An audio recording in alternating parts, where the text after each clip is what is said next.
अरविंद केजरीवाल को कोई राहत मिलेगी? देखिए, हमारा ये मानना है कि हमें, क्योंकि आप जानते हैं इसकी पृष्ठभूमि कि ये जो शिकायत की गई थी ये कांग्रेस पार्टी द्वारा की गई थी। हमें लगा इसमें भ्रष्टाचार है, हमने शिकायत की। दिल्ली में जहां एक तरफ आम आदमी पार्टी सरकार चला रही थी, वहीं जो मुख्य विपक्ष की भूमिका निभाने वाली बीजेपी, वो उनके साथ मिलजुल कर अपना काम चला रहे थे। हमें लगा कि ये भ्रष्टाचार है इसमें, हमने वो शिकायत किया और कहीं ना कहीं उसके ऊपर कार्रवाई हुई। आज निश्चित ही जो सुप्रीम कोर्ट की बेंच है, उन्होंने इनको अग्रिम जमानत दी है। साथ के साथ इसको फर्दर 3 बेंच के लिए कहा है कि भाई 3 बेंच इसकी सुनवाई जल्दी से जल्दी करे। हमारा मानना ये है कि यदि कोई भी व्यक्ति इसका जिम्मेदार है, भ्रष्टाचार किसी ने किया है, तो उसकी जगह जेल में है। और अगर कोई जिसने भ्रष्टाचार नहीं किया या निर्दोष है, तो उसको जेल से बाहर आना चाहिए।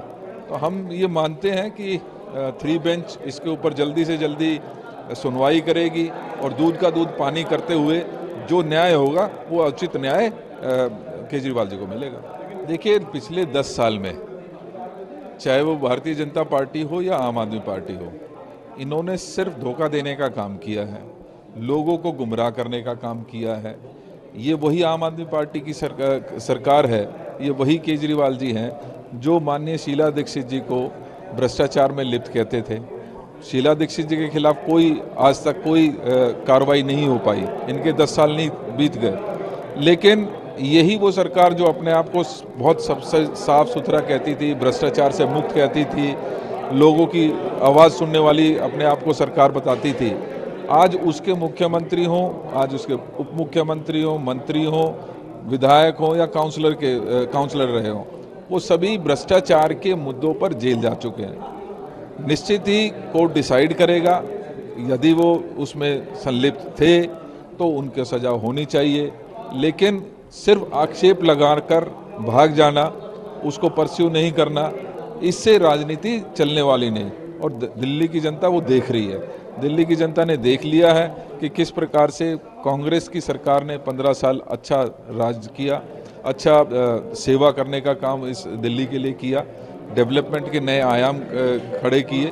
और आज 10 साल में चाहे वो बिजली की बात हो, चाहे पानी की बात हो, चाहे पानी खड़े होने की बात हो या डेवलपमेंट की बात हो, महंगाई की हो या बेरोजगारी की बात हो, उन्हीं सभी मुद्दों पर आम आदमी पार्टी की सरकार पूरी तरीके से फेल साबित हुई है। आजकल आप लगाती है निश्चित ही, देखिए, हम पहले भी मजबूत थे, लेकिन क्योंकि नेशनल लेवल का एक अलायंस था और उसको उस भावना को समझते हुए हमारा अलायंस हुआ। हमने अलायंस के जो मजबूती के साथ या ईमानदारी के साथ हमने उस अलायंस के साथ काम करने का काम किया।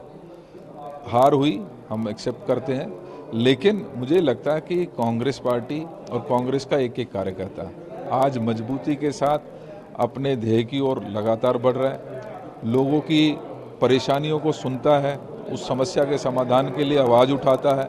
और कहीं ना कहीं हमारा जो संगठन था उसमें भी जहाँ जहाँ कुछ चेंजेस की ज़रूरत थी, पिछले 1-1.5 महीने में हमने लगातार विभिन्न लेवल पर, चाहे वो ब्लॉक का लेवल हो, चाहे डिस्ट्रिक्ट हो, चाहे प्रदेश में हो, पीसीसी मेंबर्स हो, उन सबसे लगातार चर्चा करने का काम किया। और जो जो सुझाव आए उनको जल्दी से जल्दी इम्प्लीमेंट करने का भी हमने काम किया है। तो निश्चित ही आज कांग्रेस पार्टी 70 की 70 विधानसभाओं में लड़ने के लिए तैयार है। उस चुनाव में ये भी है कि नहीं करना है, आप नहीं। मैंने कहा 70 की 70 सीटों पे कांग्रेस चुनाव लड़ने जा रही है।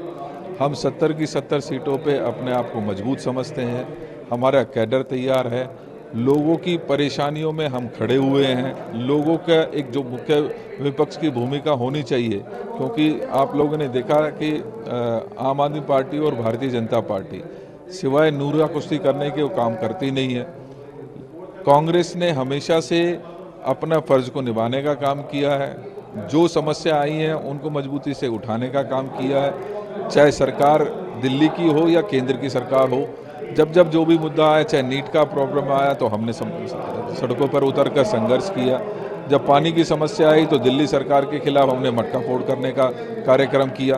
तो हम दिल्ली की जनता की भावनाओं को समझते हुए उनके अनुरूप काम करने का काम कर रहे हैं और मजबूती के साथ अपने संगठन को, जहां हमारे मजबूती हुई है, इसलिए हम मानते हैं कि हम 70 की जो आने वाला चुनाव है उसमें हम 70 की 70 सीट की विधानसभाओं पर मजबूती के साथ चुनाव लड़ेंगे।